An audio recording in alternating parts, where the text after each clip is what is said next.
That's what I'm saying to me? Them tight ass jeans on, nigga. Don't you ever talk shit to me, nigga. The Forever 21 jeans, man. Warehouses, the place where you can get an entry-level job and suffer career-ending injuries. When I was 18, fresh out of high school, going into college, I thought it would be a grand old idea Stand to get a ready for job my arrival, worm. at a certain warehouse, and it might have been the worst decision I have ever made. The first few days of working in a warehouse feels amazing. You do as much work as you can so you can show your employer they didn't make a mistake hiring you. You might feel a little back pain from the 17th tire of the day, but all's well ends well when that paycheck hits. You might want to buy a new game or even a pair of shoes you've been wanting. But as quickly as that money comes and goes, comes the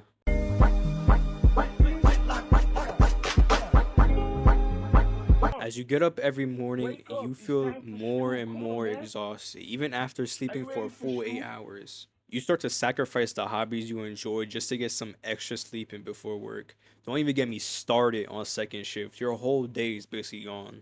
During the time I was working in a warehouse, it was coming up to the worst time to be working in a warehouse ever. Peak season. If you have ever worked at a warehouse during peak season, I applaud you because that shit was my first and last peak season. It was every day full of so many packages from car parts to patio sets to even a whole ass weight sets. Why? It was filling up one truck after another all day, every day. And I know that's how the job usually is, but no, this was 10 times worse. There was even one day where towards the end of the shift, I'd say the last like 45 minutes maybe, a full truckload of laptops came in. It was filling up the chutes the packages would come down, and they would have to stop our whole area just because it was getting so full and clogging up the machinery up top of the roof. And it was all one item doing this damage. Dell computer laptops. We had at least 6 people in one truck helping us out just to get that all done. And one of those 6 people happens to be the next topic.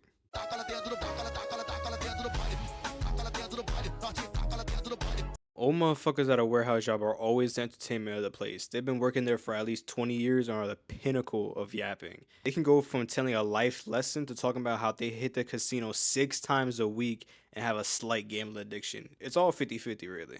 Then they think they're the fastest niggas alive, as if this 50-year-old man don't got the knees and back of a 70-year-old. Anyways, on the opposite side of that scale, we got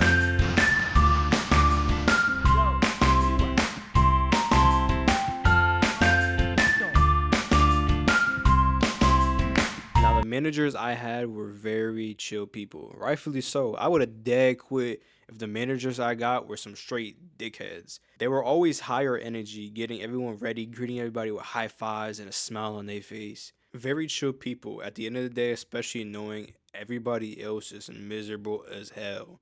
But one thing did throw me off by my manager. Specifically, I will always be the first option to be sent home, which sometimes was great.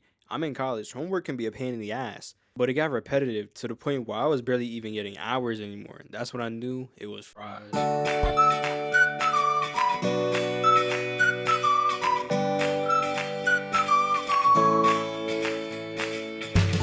day I went into work, everything was just as normal. I went on break. I was in between getting badges and stuff, so my manager had to let me in each time I went in and out. But one day after break, I texted him to let me in and he never responded. So here's a picture of me sitting in my car for a cool hour waiting for a response and I got nothing. I called nothing. So at some point, I just ended up leaving. Also, side note, it was a week before Christmas, so it was cold as fuck. I didn't want to sit in my car and let my car battery die. So I'm sitting in a freezer basically just waiting. But little did I know that would be my last time leaving that building. So one day after school, I was just chilling doing my homework. Then I got a call from my schedule manager, and she was basically like, so yeah, never walk into this bitch again, bitch ass nigga. Okay, that might have not been her exact words, but she said it in a nice way. So, like, we're overstaffed right now. We won't be scheduling you as many hours. So after that call, I was like, damn, I'm free. But on a real note, thank God I was blessed by my parents and I have to pay for much of anything. So what I had saved just went for gas and car insurance. But yeah, that was pretty much my experiences working at a warehouse. I may have had some extra stories, but if you want a part 2, let me know, and I'll see you later. Bye. I been guapias.